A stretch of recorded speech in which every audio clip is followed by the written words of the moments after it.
Bonjour Cédric. Bonjour Marcela. Merci, vous arrivez Bonjour. avec le timing parfait pour nous Alix. parler maintenant de la chronique du développement durable. Donc, innover pour un développement durable. Cédric, ce mois de janvier est dédié à l'innovation pour un développement durable. Certaines de nos stratégies de développement ne peuvent plus durer. Les bénéfices atteints se font parfois au détriment des hommes ou de notre environnement. Il y a beaucoup de grincements dedans, beaucoup d'inquiétudes. Alors, nous devons changer ces pratiques et innover pour un développement vraiment durable avec D majuscules. Exactement. Oui, 2 D majuscules. Ainsi donc, nous allons poursuivre notre voyage à travers le continent africain. Le but, c'est de découvrir les actions et les technologies innovantes mises en œuvre pour transformer nos vies et les rendre meilleures. Inch'Allah. Ah ouais? Oui, Inch'Allah, oui. Voilà. Alors, l'Afrique innove-t-elle pour un développement durable? Alors l'Afrique innove. Elle innove parce qu'on voit quand même de très belles choses qui se passent sur le continent. Et puis cette innovation, j'ai envie de dire, elle est quand même nécessaire parce que finalement, être en voie de développement, ça veut aussi dire qu'on a la chance de ne pas pouvoir répéter des erreurs qui ont été faites dans le passé historique. Certains pays en Occident, etc., ont fait des choix de développement, mais par rapport à des technologies qu'ils avaient à l'époque. Alors que nous, on est en 2018, on peut faire certains sauts technologiques. Et la bonne nouvelle, justement, c'est de pouvoir éviter les erreurs du passé. Et grâce à un cadre incitatif, à la fois politique et à la fois économique, on devrait être capable justement de mettre en place de nouvelles technologies pour se développer durablement dans le respect des hommes et dans le respect de l'environnement. Alors, l'éducation est un pilier du développement durable pour former les jeunes. Mais voilà, en Afrique, dans notre continent, il y a un souci. Cédric, et vous êtes bien placé pour le savoir. De millions de jeunes Africains, surtout au niveau de la bande au sud du Sahara, n'ont pas accès à l'éducation. C'est difficile d'avoir des écoles. Et même quand on a des écoles, c'est dans des conditions archi difficiles. Quel modèle choisir pour permettre à l'Afrique de vraiment rattraper ce retard? Parce que c'est déterminant. Absolument. Alors, pendant très longtemps, l'éducation a été une mission de service public. Ce sont les États qui ont pris en charge cette éducation. Et vous vous rendez bien compte qu'avec le taux de démographie que nous avons de plus en plus d'enfants en Côte d'Ivoire, de plus en plus d'enfants sur le continent africain. Et donc la question de l'éducation, qui est d'ailleurs un objectif de développement durable pour les Nations Unies et pour la Côte d'Ivoire, la question de l'éducation se pose avec beaucoup d'acuité. Et la première illustration que nous allons pouvoir vous montrer ce matin, c'est une illustration justement qui va porter sur un fonds d'investissement qui a été mis en place avec pour objectif de booster justement l'école. La mission, c'est de rattraper le retard en matière de scolarisation. Et le plus important, c'est de trouver des stratégies de financement qui vont s'inspirer de modèles qu'on a déjà vus dans la santé et dans l'agriculture. Alors, le modèle justement qui a été mis en place, c'est le premier fonds d'impact, on en parlera tout à l'heure, qui est soutenu à la fois par la Principauté de Monaco, mais aussi par le secteur privé, parce que vous avez un fonds d'investissement qui va travailler sur ça. Et le but du jeu d'un fonds d'impact, c'est de dire d'abord, c'est la mission sociale que nous devons exécuter, donc là, c'est l'éducation, et la rentabilité viendra comme étant le second retour sur investissement. Et là, à peu près, on attend entre 30 et 50 millions d'euros investis entre 2000 et 2021 sur le continent. Donc ici, en fait, on a affaire à une stratégie où le secteur privé prend la main. Et vous le voyez bien, on a beaucoup d'établissements en Côte d'Ivoire qui sont menés par le secteur privé. Mais il faut encore injecter des financements supplémentaires pour être capable de répondre à la demande de nos enfants de plus en plus nombreux sur le territoire. Alors, parlons toujours de fonds. Quel est le modèle économique des fonds pour les mobiliser, bien sûr, et comment peuvent-ils être accélérés? Alors, le modèle des fonds, ça veut dire que finalement, il s'agit d'une entreprise de formation. On voit bien qu'on est en train de déléguer, entre guillemets, au secteur privé certaines activités, ce qu'il fait déjà depuis très longtemps. Donc, le fonds d'investissement va regarder plusieurs PME, petites entreprises qui, elles, sont spécialisées dans l'éducation. Elles vont regarder la qualité de l'enseignement qui va être proposé. Elles vont regarder le volume des enfants qui peuvent accéder à ces écoles. Et à partir de là, ils vont faire ce qu'on appelle un plan d'affaires, un business model, et ils vont partir en investissant. Et le retour sur investissement ne sera pas des gens qui veulent pour 100 francs CFA en récupérer 140, 160. Ils vont choisir des retours sur investissement qui soient relativement plus bas, 10 francs, 20 francs pour 100 francs CFA investis, et ça permettra justement d'arriver à lancer ça. Alors, l'autre question, c'est comment l'accélérer? Eh bien, pour l'accélérer, c'est très simple. Nous, les investisseurs, le secteur privé, qu'est-ce qu'on demande? On demande simplement un cadre incitatif, quelque chose qui soit, une stratégie qui soit mise en place par l'État. Et une fois que tous les éléments sont favorables à cet investissement, naturellement, le secteur privé peut venir s'engager. Mais bien entendu, il faut toujours penser à contrôler le secteur privé. Bien sûr. Absolument.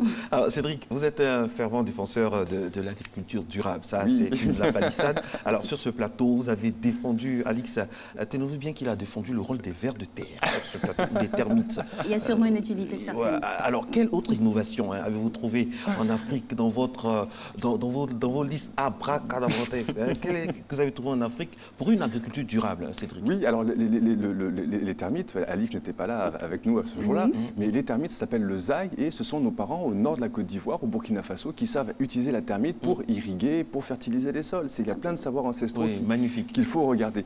Alors aujourd'hui, aujourd'hui c'est la deuxième illustration. On est parti à Madagascar. Et donc à Madagascar, qu'est-ce qu'ils font? Ils vont simplement au pied de l'Afrique. Au pied de l'Afrique, ils font de la valorisation fertilisante du guano de chauve-souris. Donc le guano, en gros français, ce sont les excréments des chauves-souris. Donc la mission, c'est simplement de produire des engrais organiques. Pour ça, on est presque dans une stratégie minière. On fait de l'extraction de guano de chauve-souris. En Madagascar, vous avez du guano. En Madagascar, vous avez pratiquement 400 000 tonnes qui sont disponibles. Et eux, qu'est-ce qu'ils font? Ils l'extraient, ils le traitent et ils le vendent. Et tenez-vous bien, la personne qui a fait cet investissement, elle a investi pratiquement 130 millions de francs CFA et elle a déjà quasiment pratiquement 650 millions de francs CFA de vente. Vous avez donc c'est un business qui marche. Les civettes, allez au plateau. Et donc à Madagascar, ils exportent 13 000 tonnes par an, 60% vont partir à l'export et seulement malheureusement la différence, 40% va rester en matière de consommation locale. Donc les animaux ont leur bénéfice dans la fertilisation de nos et comme quoi ces chauves-souris peuvent avoir d'autres beautés. Avons-nous de tels gisements Côte d'Ivoire, sinon lesquels autres? Ça c'est sûr, au plateau. Est-ce qu'on les utilise encore, nous? Écoutez, non, parce que les matchs au stade Flesso-Boigny. En fait, il faudrait qu'on arrête de nettoyer le stade. Et puis, parce qu'en fait, l'histoire, c'est ça, c'est qu'à Madagascar, là où ils font ça, vous avez aussi dans les îles du Galapagos, ce sont en fait des défécations d'oiseaux, mais qui se trouvent sur des socles rocheux ou sur des territoires là où l'homme ne va jamais. Et donc, au bout de centaines, milliers d'années, vous avez des montagnes de tout ça. Exactement. Et donc, eux, ils y vont un petit peu à la pelleteuse et ils récupèrent tout ça. Mais on n'a pas ça en Côte d'Ivoire, ou alors je n'ai pas encore su le trouver, ou alors on demandera à nos parents. Ou sur les têtes de certaines personnes au plateau. Mais par contre, si vous pensez à nos poulets, nos élevages de poulets, nos élevages de poulets, surtout les fientes, et puis surtout les jardiniers vous le diront, les fientes de pondeuses particulièrement sont un excellent produit fertilisant. Donc en fait c'est toujours la même histoire, c'est regardons tout ce que nous produisons, regardons surtout nos fameux déchets et chacun de ces déchets va avoir un intérêt pour l'agriculture. Alors Cédric, quelle différence faites-vous entre les engrais organiques et les engrais chimiques? Ça y est, la question a été posée. En fait, les engrais chimiques, ce qu'on appelle la première révolution verte, une plante, elle n'a pas accès directement à la nourriture dont elle a besoin. Alors, comment ça se passe dans une forêt, par exemple? On voit que les arbres vont tomber, nos fameuses termites vont venir les manger, les feuilles vont tomber, etc. Et chaque fois que ces produits organiques, cette matière verte, est digérée par un animal vivant ou un insecte vivant sur Terre, automatiquement, on va retrouver les défécations. Dans ces défécations, avec plusieurs traitements des bactéries, etc., la plante va pouvoir maintenant être capable d'assimiler cette nourriture qui aura été transformée par plusieurs acteurs qui l'auront mangée. Ça marche? La chaîne alimentaire. Alors, maintenant, en fait, la chimie de synthèse, l'agriculture chimique, c'est tout simplement, ils ont réussi, avec la première révolution verte, à faire en sorte de donner des produits qui soient directement assimilables par la plante. Donc la différence, elle est là. D'un côté, vous avez une chaîne vivante qui se met en place pour que la plante ait sa nourriture. De l'autre côté, vous avez l'homme qui a produit son produit et qui la donne. Le problème, c'est que si vous mettez parfois des engrais, nos parents planteurs vous le diront, quand vous touchez des engrais, vous allez avoir des mains calleuses qui vont s'abîmer. Si vous mettez un engrais directement sur le sol, que c'est mal dosé, en fait, la plante va mourir. Donc, ce sont des choses qui ne sont pas forcément faciles à manipuler. C'est un numéro d'équilibriste au quotidien. Exactement. Alors, pour ceux qui ont la chance de pouvoir acheter des engrais, parce que parfois, tout le monde n'a pas cette chance parmi nos planteurs. Et donc, c'est pour ça que l'agriculture organique, elle a un avantage, si on la dose bien aussi également, c'est qu'elle n'est pas forcément plus coûteuse que l'agriculture de synthèse. Et puis, ils savent comment faire le compostage, etc., pour que les plantes soient capables d'assimiler les éléments nutritifs dont elles ont besoin. Et je suis sûre que si on vous pose la question, votre choix sera tout fait pour le bio. Ah oui, absolument. Alors, une telle technologie, elle est-elle envisageable ici en Côte d'Ivoire? Laquelle de technologie?